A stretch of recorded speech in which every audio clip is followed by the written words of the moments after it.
Hi guys, welcome back to my YouTube channel. So it's Felicia here. Yay! If you're new, please, you're kindly welcome, and don't forget to subscribe, like and share and comment as well. Okay, so in today's video I'm going to talk about all the processes and everything I did before traveling to South Africa. So without further much ado, let's get right to the video. Okay, first thing, before you travel to any country, yeah, well, unless you're holding a specific type of passport, then yeah, but as a Ghanaian you need a visa to enter South Africa. Let no one lie to you, you need a visa. Yes, you need a visa. So first your visa, and then you do that via VFS global/southafrica.com. So you enter. I'm going to provide or take you through the website. Okay, so you go to VFS global/southafrica.com, then you create an account.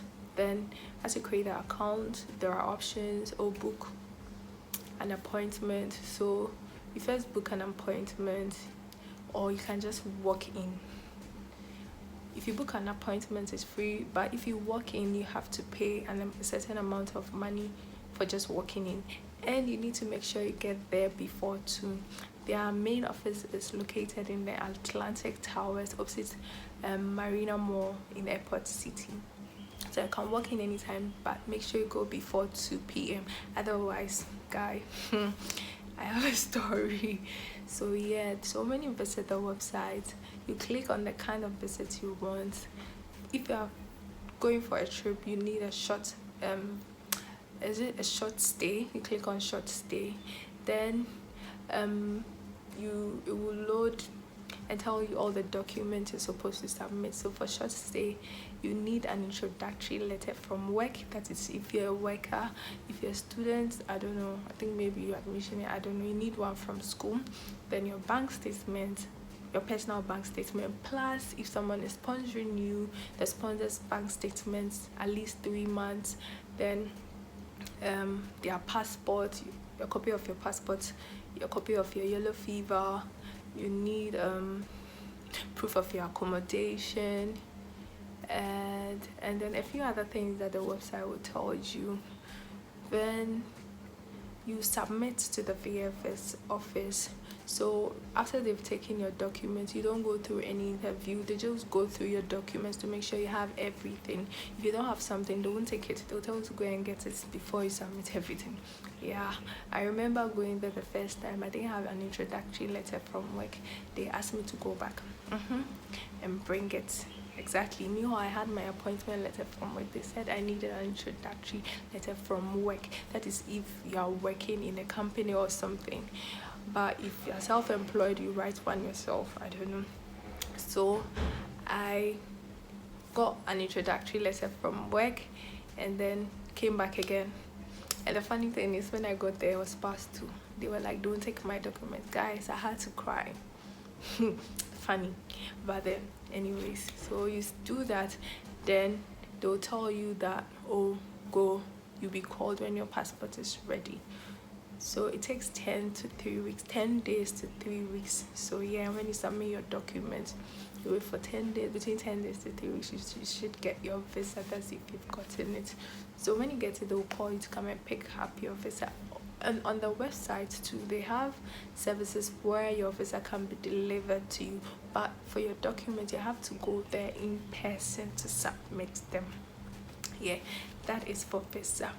So 2, accommodation. Now you're going there, you don't know anyone in South Africa. How are you going to stay? So you have options. You have the Airbnb or the hotel option. First of Airbnb, I think it's quite cheaper, and then you get to choose. You have a myriad of places, luxurious places at very affordable prices. But then the cons are that you don't know, security is not really assured, and you have to feed yourself. Those are the 2 things. But for hotel, security is assured. Some hotels come with food, so you get breakfast, lunch, supper, depending on what you want. some hotels too can be cheaper.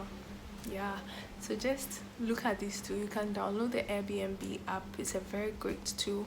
And then one good thing with Airbnb app too is when you reserve, they can send you a letter to help you process your visa.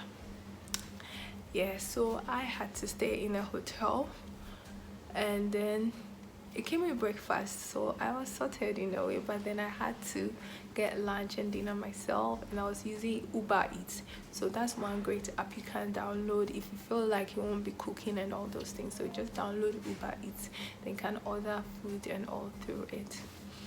So that was for accommodation. 3 is my flight.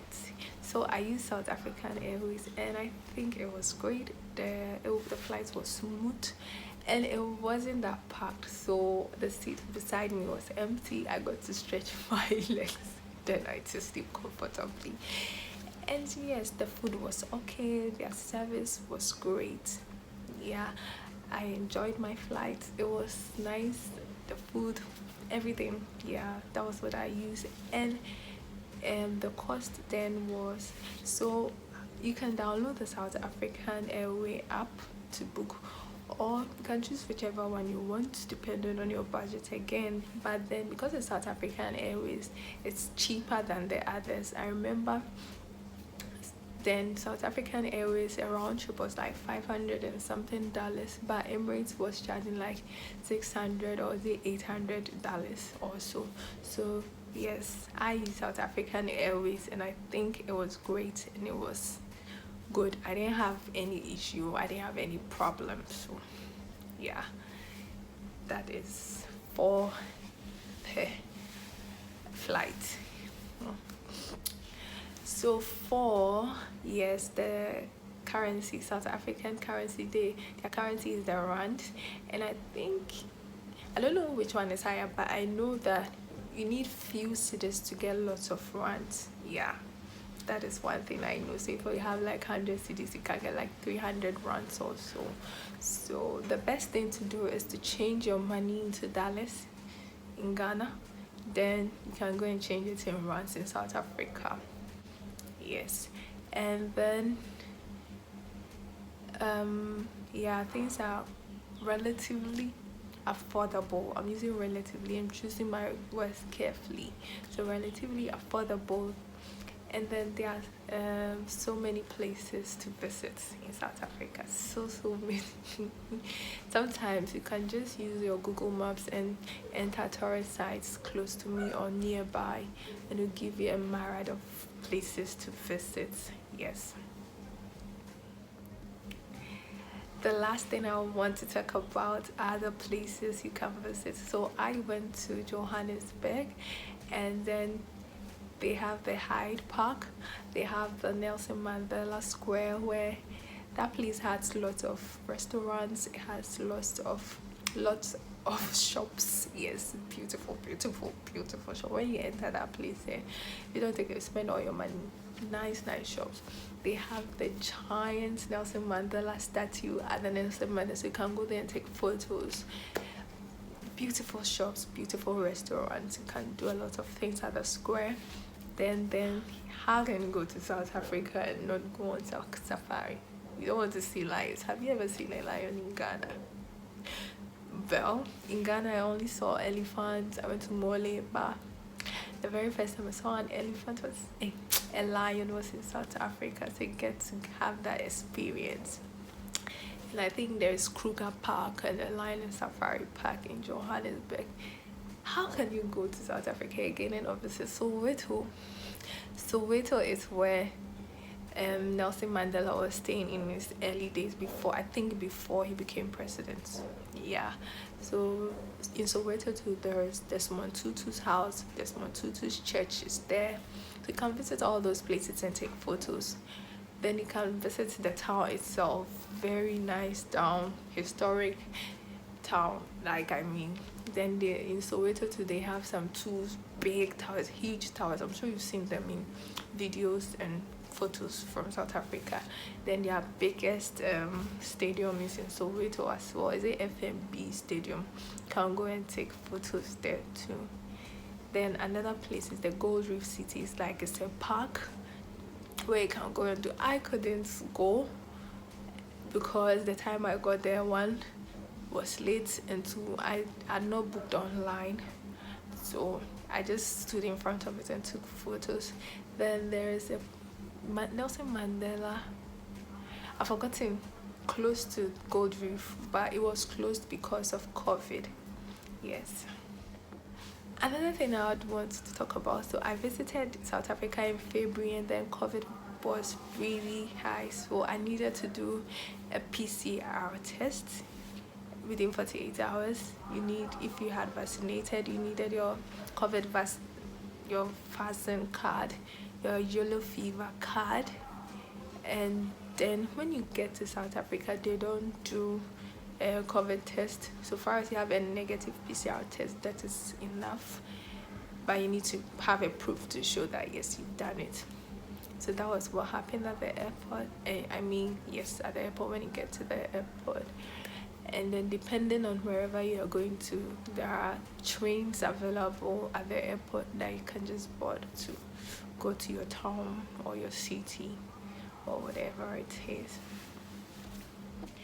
Yes, so I hope I've been able to answer every question on your mind, but if I haven't, that's why the comment section is there. Just ask me and I'll be willing to share. Yes, I'll be willing to share my knowledge or info on whatever I know. And yeah, so that should just be it. Thank you so much for watching my video. Please don't forget to subscribe, okay? Subscribe, let's be friends. And yes, this is going to be my very last South African video, and like a video on South Africa, I don't know, but South Africans have shown me so much love, and I appreciate you guys so much. So yeah, don't forget to share, comment, and subscribe, okay? Bye.